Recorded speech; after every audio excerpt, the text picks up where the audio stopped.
Hey guys, welcome. So today is December 27, 2024. Ilang araw na lang, 2025 na.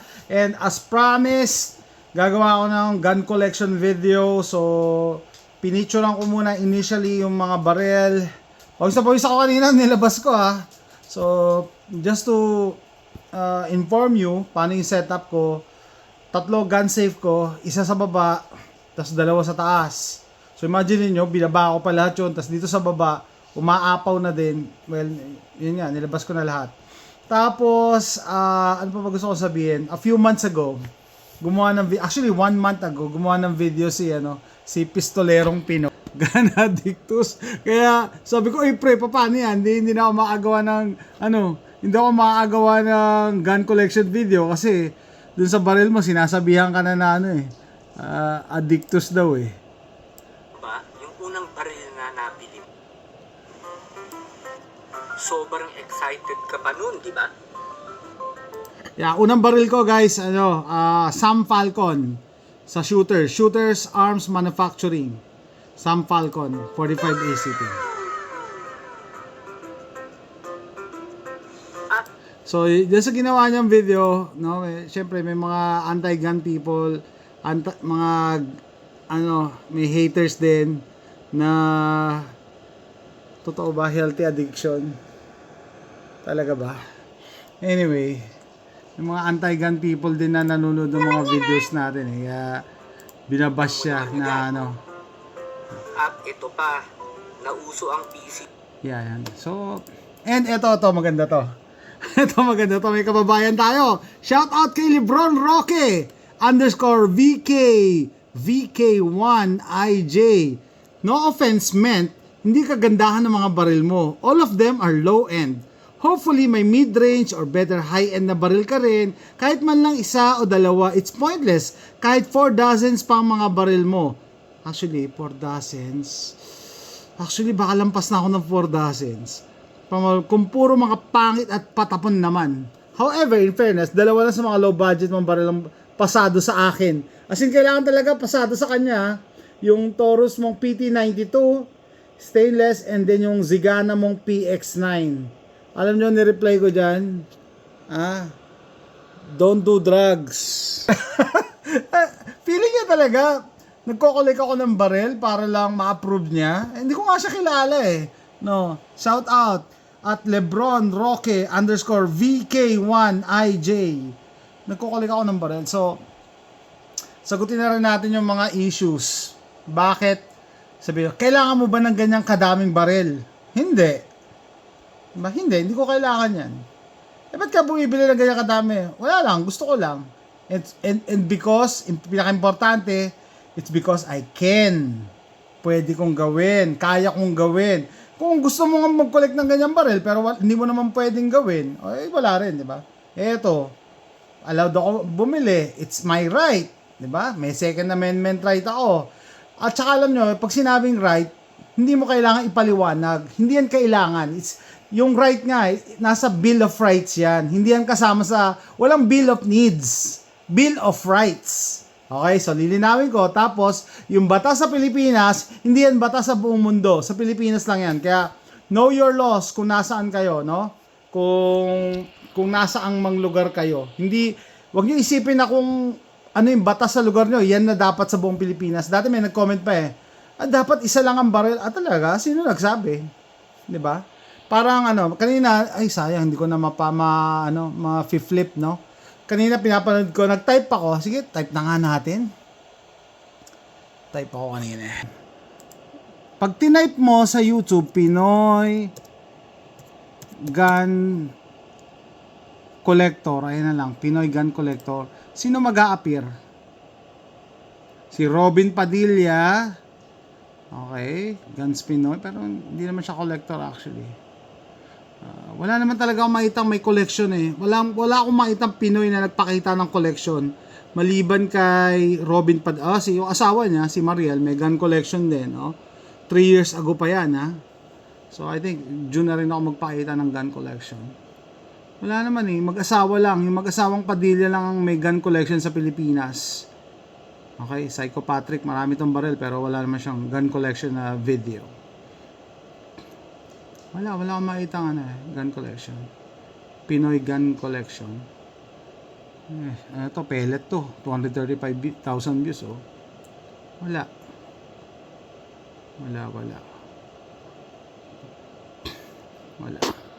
Yan yan, wala akong makita Pilipino na nagpapakita ng gun collection. So, sila lang yung mag-asawa. I get it, siguro, dahil, OPSEC, Operational Security, ayaw mo ipaalam sa buong mundo na may baril ka. Pero sa tingin nyo, hindi pa ba nila alam? Di ba, kasama kayo sa Oplan Katok? Kasi may gun registration sa Pilipinas eh. Alam na yan, sa Amerika, ganun din. Kahit anong pagtatago mo, kung gustong malaman ng gobyerno, alam nila yan kasi gumagamit ako ng credit card eh. Nagba-background check ako pag bumibili ako ng barel, 'di ba? And also, i-share ko pala sa inyo one time nag-pick up ako ng baril sa dealer ko. Sabi sa akin ng dealer ko, "Uy, kinontak ako ng ATF." Bakit? Kasi nakita nila pumick up ka ng baril, tatlong baril kinuha mo isang araw. Ganyan. Pero in-explain ko naman sa kanila na yung kinuha mo, isang Altor, single shot yun na pistol, isang Heritage, at saka isang 22 LR. So parang nira-red flag nila pag yung tao bumibili ng maraming assault rifle. Sabihin ko na assault rifle yun daw. Kunyari puro AK daw ang binili ko, or kunyari puro AR-15, talagang bibisitahin ka ng ATF. Pero sabi ko, single, anong gagawin ko sa Heritage? Pang collection lang naman talaga yan. 'Di ba? So, okay, kaya sabi nung ATF, okay na yan. Parang kinlarify niya lang na ito naman yung mga pinikap niya eh. Pumikap nga siya ng 3 baril, kaso ganito lalo na yung Altor, single shot yun eh. So, pang collection lang talaga, collection purposes. Okay? So, yun nga I get it na yung iba ayaw magpakita ng baril nila, ayaw ipaalam na as if akala nila hindi pa alam ng gobyerno na may baril kayo. 'Di ba? Tapos ako siguro kasi matagal na rin tsaka nasa internet kasi ako kaya alam na eh. Pero syempre i-advise ko pa rin as a prepper, syempre don't put everything in one basket. Hindi ko na i-expound 'yan kung ano ibig sabihin yan. Okay? Ano pa? Bakit bumibili ng baril? Tinatanong ako dati, ilan na ba yung baril mo? Sabi ko, nag-stop ako magbilang ng 30. Ngayon, nilabas ko ngayon. Wow, nalula ako. Parang naumay nga ako. Sabi ko, dami na. Yung sa revolver pa lang yata, 15 na ang revolver ko. Nako. Sabi ko, sige, kailangan ko nang tumigil. Wala na rin akong paglalagyan talaga eh. Maapaw na eh. Nagpunta rito last time si Charles. Nakita niya yung konti pa lang yun. Nakita ni Charles. Hindi ko pa nalabas. Kaya nung paalis na si Charles pala, sabi niya, pre, gusto kong hiramin yung na gun revolver, gagawa ko ng review. Sabi ko, natago ko na, Charles eh, pasensya na Kasi ang dami ko pa tatanggalin bago makarating doon sa baril na hinahanap niya eh. Pero na-review niya naman yung yung Mosin na gun ko, yung SKS, saka yung dalawang Chinese Type 53. Anyway, pakita ko na yung collection ko. Sabi ko nga, iniisip ko pa paano ko siya i-present, no? So, pag pinakita ko lahat, and by the way, na-safety check ko na lahat to prior to filming para mabilis tayo. So, lahat ng bag na yan, may laman yan. Example, ito. Tatuloy ko na. Ano to eh? Glock 22 na naka-Ronnie kit. Glock 22, naka-Ronnie kit. Ito, yung paborito kong PDW. UTAS. UT9M. Ito. Pinapakita ko lang yung sample lang. Mga sample lang. Ito yung Savage na takedown na ongoing project gun ko to. Tinitread ko yung barrel nito eh. Yan. So nabawasan ko na yung material, ready na siya for threading.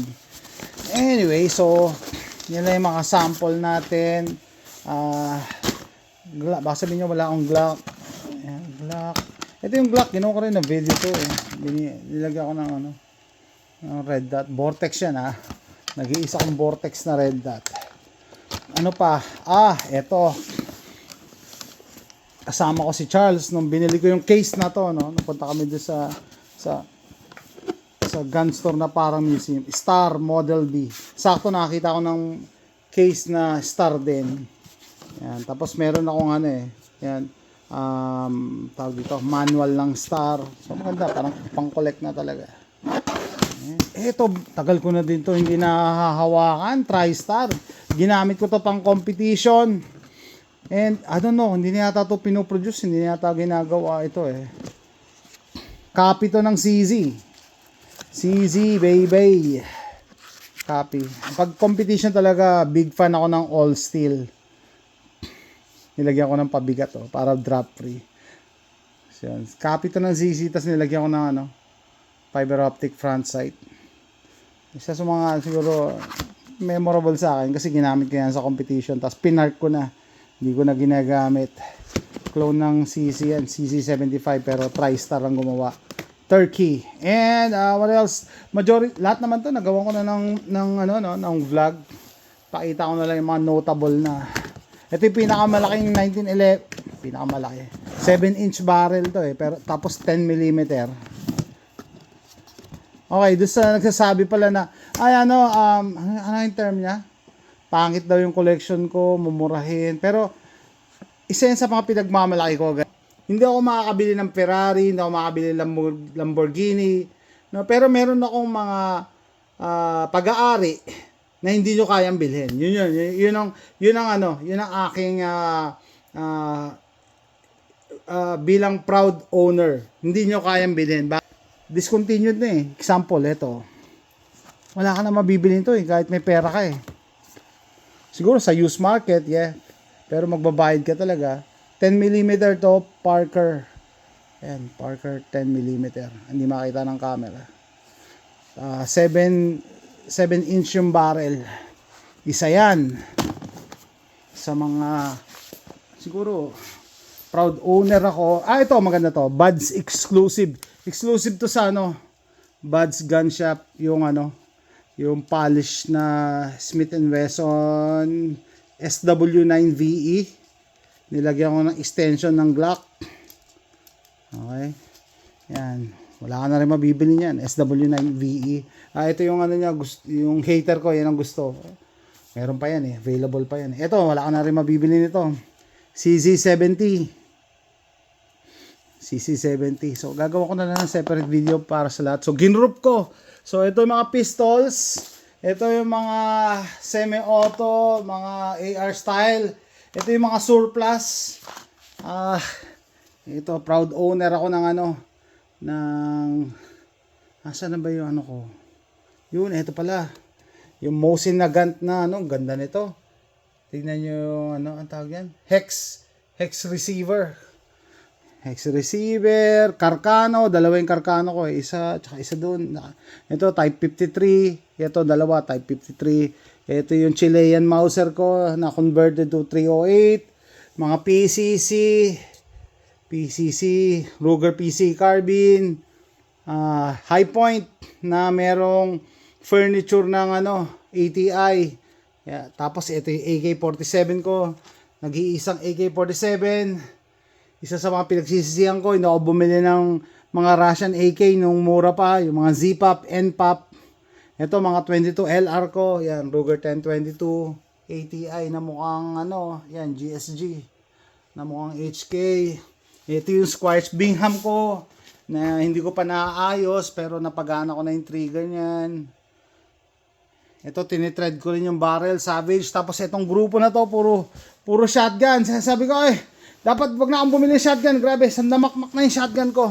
Ayan, patong-patong na yan. Sandamakmak na. And ito naman, siguro ko i-breakdown ko per group. Magsisimula ako sa mga revolvers. Kasi ito yata yung pinaka-konti. Mga grupo ng revolvers. No? Ito yung nag-iisa kong 357 na revolver, EAA. Na nilagyan ko ng grip ng Taurus Judge yata. Ayan, ganda pa, mukha pa rin bago. Through the years. Diba? Tapos, ito Model 10. Kahit gusto mo makabili, wala ka na rin mabibili nito, no? Smith & Wesson Model 10. Ayan, ganito ko lang yung grip. Model 10. Ito rin, kahit gusto mo makabili, wala ka na mabibili na gun revolver. Ang bala niyan ganito. No? Yan ang bala niyan. Ha? Yung mga price possessions ko, no? Lalo na itong dalawang to. Wala ka na si mabibili. Kung mabibili ka man, napakamahal na. And, ito pa pala. Ito pa pala, model 10 din to eh. Kaso 10-7, ano na kung 10-7 o 10-8, pero ito yung nireview ko. May mga haters na nagko-comment, pangit, mali daw yung pagkakagawa ko. Pero kita nyo naman, 2024 na, no? Balikan nyo yung dati kong video.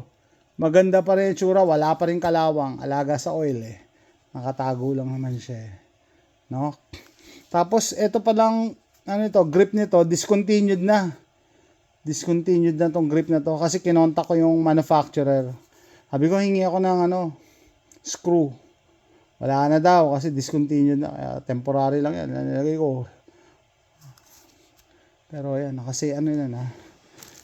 Yan, ito pa ba? Kasi ito naman yung mga Derringers. Meron pa pala akong nawawala na Derringer dahil isa. Sige. 380 yan na Derringer. Ito yung sabi ko, Altor. Isa siguro sa mga pinaka pangit na baril ngayon. Pero yun yung gusto ko sa kanya. Unique eh. Yan, single shot. And shout out sa gumawa. And CEO ng Altor, Arizona. No? Pinadala niya ako ng Altor. Isa lang ang binili ko, yung 9mm. Yung 380, binigay niya sa akin. No questions asked. Sabi ko, gagawa ko ng review yung product mo. Sige. Sabi niya, bigay mo sa akin yung info mo. Isend ko sa FFL. Kaya dalawa yung Altor ko. Isang 9mm, isang 380. And ano ba to? Malamang, ito yung 9mm. Ito yung binili ko. Ito, libre lang to. Binigay niya lang sa akin yan. Okay. So, Heritage, 1, 2, 3, 4, 5. 6, 7, 8. May isa pa ako. Ay, nako, yan. So, grabe. Grabe na. So, nangyari yan, guys, no? Sabi ko nga, dito pa lang sa revolver 15 na eh. So, I don't know kung ilan to. Can you guess kung ilan? Sabi ko, tumigil ako magbilang nung umabot ng 30, no? Hindi ko pa, ngayon, bibilangin ko pa ito mamaya. Dito madami na yung mga shotguns eh. Ako. Maganda rin. Kaya maganda i-breakdown ko. Revolver, pakita ko yung shotguns. Kasi may mga kwento yan eh. Tsaka may mga reasons kung bakit ko binili. Pistols. No? Yan, may laman din yan. Ano yung ay, nako. Dami. Bukas pa nga tayo dito. Ano pa ba yan dito? Ito, Canik. Ito yung una kong Canik. TP9SA yata to. TP9SA. Ginamit ko to sa competition, guys. Naka more than 3,000 rounds ako dito bago nagkaroon ng failure. And sumulat ako sa Canik.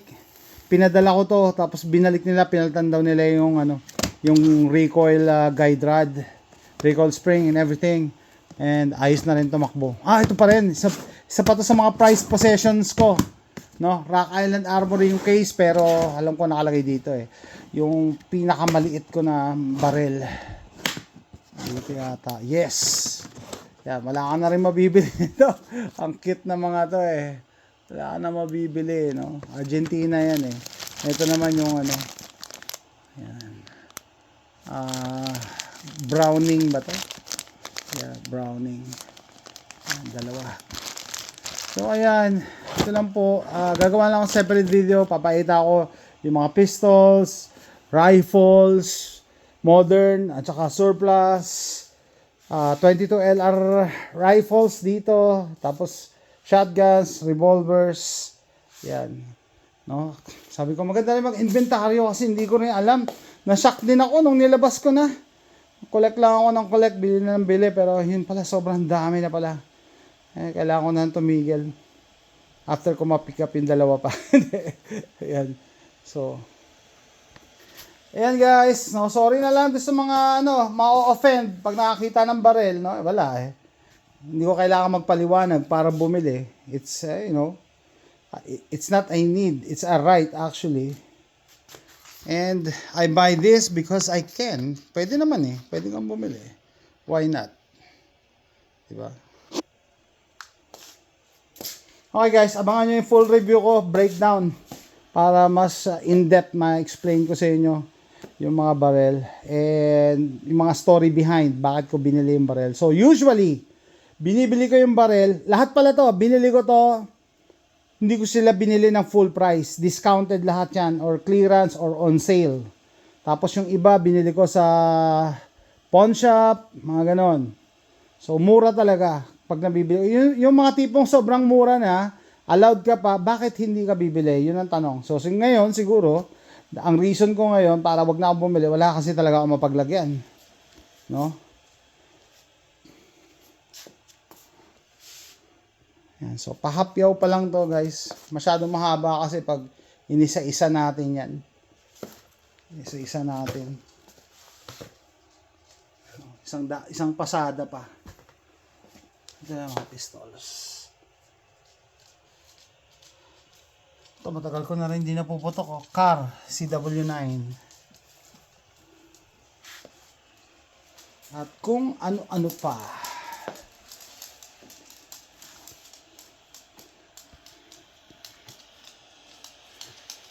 Sabi pala kaibigan natin sa sa Facebook post ko, sabi hoarder daw ako. Hindi naman hoarder kasi pag hoarder ka, may negative connotation. Ibig sabihin mali yung ginagawa mo. And yung nag-hoard ka lang for no reason. Pero keep in mind, prepper ako and in times of crisis SHTF, hindi naman pwede ako lang yung may barrel, di ba? Tsaka sabi nga no man is an island, hindi ka magsusurvive pag isa ka lang. Plus, gun tuber ako, gun reviewer. So imagine niyo sila Hickok 45, mas marami silang baril sa akin. And yung ganitong collection parang normal lang yan sa Amerika, sa Texas lalo. No, normal lang yan. Lalo mga taga Arizona, taga Texas. May mas marami pa diyan, no? Si si Dragon, ano ba 'yan? Yung sa Colorado, isang buong building yata ang baril nun. No, wala lang collection, pero ang main theme ng collection ko talaga is cheap but practical. I don't care kung tawagin yung cheap yung mga baril ko. Talaga naman mura eh. Pero masaya ako and nagagamit ko sila and isama mo siya sa prepping ko and mas na yon. Ang tawag dito, dual purpose na yon. No? Hindi pwede na during SHTF isa lang ang may baril. Paano yung asawa mo, anak mo walang baril. Tapos kamag-anak mo nag-bag in sa bahay nyo. Sabi, isi-secure natin tong property. Alam mo, ako isa lang ang may baril, di ba? Hindi pwede. Kasama yun sa mindset. And, syempre, heirloom na din siguro. Lalo na yung mga rare na baril. Tatlo yung anak ko lalaki. Syempre, pwede mo ipamana yan. Hindi naman yan napapanis eh. And, syempre, investment na din. Kasi ang baril nga hindi napapanis. So, kahit tumagal yan, hindi naman ganoon ka babaeng depreciation yan. Ang alam ko nagde-depreciate lang yung mga baril na common eh. Like yung mga Glock, mga Taurus, yung mga in production. Pero pagka out of production na, mahal na. Times 3, times 4. Example dyan yung Nagant revolver. Pag bibili ka ngayon, kung may mahanap ka man sa mga used market, times 3 na yung presyo compared ng binili ko. Pwede pa nga times 4. Anyway, so yan guys. Gun collection for 2024. Bago magtapos ang 2024, parang may kulang pa pala. Anyway, may plus minus, and then minus a few stuff. Meron pa pala hindi na isama. So that's it guys. Thanks for watching. Bye!